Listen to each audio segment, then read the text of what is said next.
दोस्तों स्वागत है आपका आज की हमारी इस वीडियो में।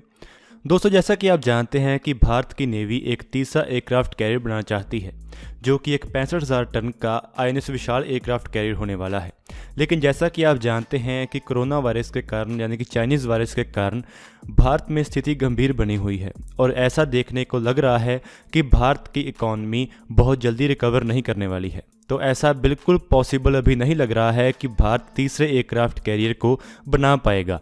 अभी भारत ज़्यादा फोकस नई 6 न्यूक्लियर अटैक सबमरीन्स को बनाने पर करेगा और इसी कारण से भारत को अपने 4 लैंडिंग प्लेटफॉर्म डॉक्स की जो रिक्वायरमेंट थी उसको भी घटाकर 2 लैंडिंग प्लेटफॉर्म डॉक्स तक ले आना पड़ा था, जिसके कारण एक बार फिर से टेंडरिंग प्रोसेस को शुरू करना पड़ा है। और अभी नेवी को एक बिल्कुल फ्रेश रिक्वेस्ट फॉर प्रपोजल तैयार करनी पड़ी है जो कि एक नए स्पेसिफिकेशंस के साथ होगी, जिसे कि एक एम्फीबियस शिप के तौर पर इस्तेमाल किया जा सकेगा जो कि टैंक्स और आर्मर्ड कैरियर्स को डिलीवर कर सके और उसके साथ ही हेलीकॉप्टर्स को भी वॉर जोन में लेकर जा सके।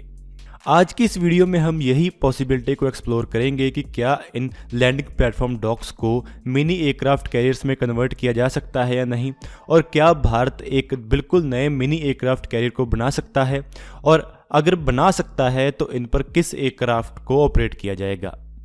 अगर हम इन लैंडिंग प्लेटफॉर्म डॉक्स की बात करें तो इनके साथ एक स्काई जंप लगाकर इन्हें short take off and vertical landing operations के लिए इस्तेमाल किया जा सकेगा। और इसके साथ ही अगर इनमें एक एयरक्राफ्ट एलिवेटर्स को लगा दिया जाए तो ये एयरक्राफ्ट को ऑपरेट कर सकेंगे। लेकिन इनमें जिन एयरक्राफ्ट का इस्तेमाल किया जा सकेगा उनके लिए जो हमारे पास ऑप्शंस होंगी वो काफ़ी लिमिटेड होंगी, क्योंकि इसका जो 205 मीटर का फ्लाई डेक होगा वो आईएनएस विक्रांत के मुकाबले में काफ़ी कम होगा। आईएनएस विक्रांत का जो फ्लाई डेक है वो 260 मीटर की लेंथ का है और ये MiG-29K और twin engine deck based fighter aircraft को ऑपरेट कर सकता है।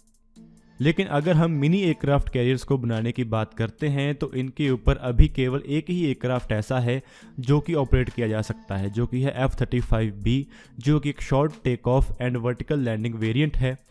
लेकिन जैसा हम जानते हैं कि भारत को कोरोना वायरस की स्थिति में अमेरिका ने बहुत ज़्यादा सपोर्ट नहीं की है। अमेरिका ने हमें वैक्सीन्स के लिए रॉ मटेरियल देने से मना कर दिया है और इसके साथ ही ऐसी खबरें आ रही हैं कि S-400 मिसाइल डिफेंस सिस्टम को खरीदने के कारण अमेरिका हमारे ऊपर कैटसा सैंक्शंस लगा सकता है। और जैसे कि बिडेन एडमिनिस्ट्रेशन अमेरिका में आया है तो तब से जो अमेरिका का भारत को लेकर रुख है वो बदला सा लग रहा है। तो ऐसा हो सकता है कि अगर हमारे ऊपर सैंक्शंस लगा दिए जाते हैं तो हमारे लिए F-35 एयरक्राफ्ट को खरीदना मुश्किल हो सकता है। इसीलिए हमें इस एयरक्राफ्ट के एक अल्टरनेटिव को ढूंढने की ज़रूरत होगी। हाल ही में लाइट कॉम्बैट एयरक्राफ्ट के एक स्केल मॉडल को दिखाया गया था जिसमें एक ऑटोमेटिक ब्लेड फोल्डिंग सिस्टम भी लगाया गया था, जिससे ऐसी बातें शुरू हो गई थी कि क्या इस एयरक्राफ्ट का एक नेवल वेरिएंट भी बनाया जाएगा जो कि शिप बॉर्न ऑपरेशंस के लिए इस्तेमाल किया जा सकता है। ऐसी ही बातें हो रही थी कि जो हमारे लैंडिंग प्लेटफॉर्म डॉक्स हैं उसके ऊपर नेवी इस एयरक्राफ्ट का इस्तेमाल कर सकती है। HAL एक लाइट यूटिलिटी हेलीकॉप्टर के ऊपर काम कर रही है और उसके साथ ही एडवांस लाइट हेलीकॉप्टर के ऊपर काम कर रही है जिसमें ऑटोमेटिक ब्लेड फोल्डिंग सिस्टम होगा जो कि वॉरशिप्स के ऊपर इस्तेमाल किया जा सकेगा। तो यहाँ पर यह बहुत बड़ी सरप्राइज वाली बात नहीं होगी कि अगर इसी सिस्टम को हमारे लाइट कॉम्बैट हेलीकॉप्टर के साथ भी अडॉप्ट किया जाए और इस हेलीकॉप्टर को शिप बॉर्न ऑपरेशंस के लिए इस्तेमाल किया जाए।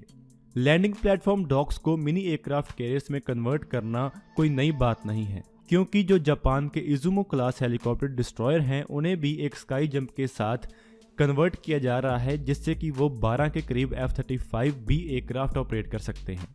और ऐसा ही काम हम हमारे खुद के लैंडिंग प्लेटफॉर्म डॉक्स के साथ कर सकते हैं।